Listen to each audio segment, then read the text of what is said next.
ನನ್ನ ತಂಗಿ ಹೆಸರಲ್ಲಿ ನಮಗೂ ಕೂಡ ಭರ್ಜರಿ ಊಟ ಸಿಗ್ತಿದೆ. Hi, welcome to my mini vlog. ಇದು ಫ್ರೈಡೇ ವ್ಲಾಗ್ ಆಗಿರುತ್ತೆ. ಇನ್ನು ಬೆಳಗ್ಗೆನೇ ಎದ್ದು ನಾನು ತಿಂಡಿ ಎಲ್ಲ ಮುಗಿಸಿ ಕಸ್ಟಮರು ನನಗೊಂದು ಸಾರಿನ ಕೊಟ್ಟಿದ್ದರು. ಇಲ್ಲಿ ಡ್ರೆಸ್ನ ಸ್ಟಿಚ್ ಮಾಡಿಕೊಡಿ ಅಂತೇಳಿ. ಅವರು ನನಗೆ ಈ ಥರ ಆ ಥರ ಅಂತ ಏನೂ ಹೇಳಿರಲಿಲ್ಲ.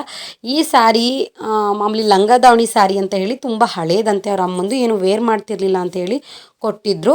ಲಾಂಗ್ ಡ್ರೆಸ್ ಬೇಕು ಕಣಕ್ಕ ಅಂದಿದ್ರು. ನಾನು ಈ ಸ್ಯಾರಿಗೆ ಮ್ಯಾಚ್ ಆಗೋ ಹಂಗೆ ನಾನೇನೇ ಪ್ಲ್ಯಾನ್ ಮಾಡಿ ಇಲ್ಲಿ ಅನಾರ್ಕಲಿ ಡ್ರೆಸ್ನ ಸ್ಟಿಚ್ ಮಾಡೋಣ ಅಂತ ಹೇಳಿ ಅದನ್ನೆಲ್ಲ ಕಟ್ ಮಾಡಿ ಸ್ಟಿಚ್ ಮಾಡಿಕೊಂಡು ಫಸ್ಟು ಕೆಳಗಡೆ ಬಾಟಮ್ನ ರೆಡಿ ಮಾಡಿಕೊಂಡೆ ಈ ಥರ. ಅದಾದಮೇಲೆ ನಾನು ಮೇಲ್ಗಡೆ ಟಾಪ್ಗೆ ಇಲ್ಲಿ ನಾನು ಪ್ರಿನ್ಸ್ ಕಟ್ನ ಹೊಲಿಯೋಣ ಅಂತ ಹೇಳ್ಬಿಟ್ಟು ಇಲ್ಲಿ ಫಸ್ಟ್ ಲೈನಿಂಗ್ನೇ ನಾನು ಯಾವಾಗಲೂ ಮಾರ್ಕಿಂಗ್ ಮಾಡ್ಕೊಂಡು ಕಟ್ ಮಾಡ್ಕೊಳ್ಳೋದು. ಇನ್ನು ಇದನ್ನೆಲ್ಲ ಕಟ್ ಮಾಡಿಕೊಂಡೆ.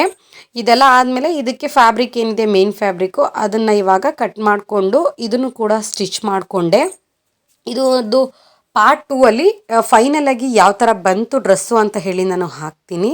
ಇದಕ್ಕೆ ಸ್ಲೀವ್ನ ನಾನು ನೆಕ್ಸ್ಟ್ ವ್ಲಾಗಲ್ಲಿ ನೋಡಿ ನಿಮಗೆ ಯಾವ ಥರ ಅಂತ ಹೇಳಿ ಗೊತ್ತಾಗುತ್ತೆ. ಇನ್ನು ಇದನ್ನೆಲ್ಲ ಮುಗಿಸಿ ನಮ್ಮ ಮಧ್ಯಾಹ್ನ ಚಿಕ್ಕಮ್ಮನ ಮನೆ ನನ್ನ ತಂಗಿನ ಊಟಕ್ಕೆ ಅಂತ ಹೇಳಿ ಕರ್ಕೊಂಡು ಹೋಗಿದ್ರು. ಅವಳು ಪ್ರೆಗ್ನೆಂಟ್ ಇರೋದ್ರಿಂದ ಈಗ ಅವಳನ್ನ ಊಟಕ್ಕೆ ಕರ್ಕೊ ಹೋಗ್ತಾರೆ. ಹಾಗಾಗಿ ಅವಳ ಹೆಸರಲ್ಲಿ ನಮ್ಮನ್ನು ಕೂಡ ಊಟಕ್ಕೆ ಇನ್ವೈಟ್ ಮಾಡ್ತಾರೆ. ಅವಳ ಹೆಸರಲ್ಲಿ ನಮಗೂ ಕೂಡ ಭರ್ಜರಿ ಊಟ ಸಿಗ್ತಿದೆ. ಇಲ್ಲಿ ಚಿಕ್ಕಮ್ಮನ ಮನೆ ಒಬ್ಬಟ್ಟನ್ನ ಮಾಡಿದರು.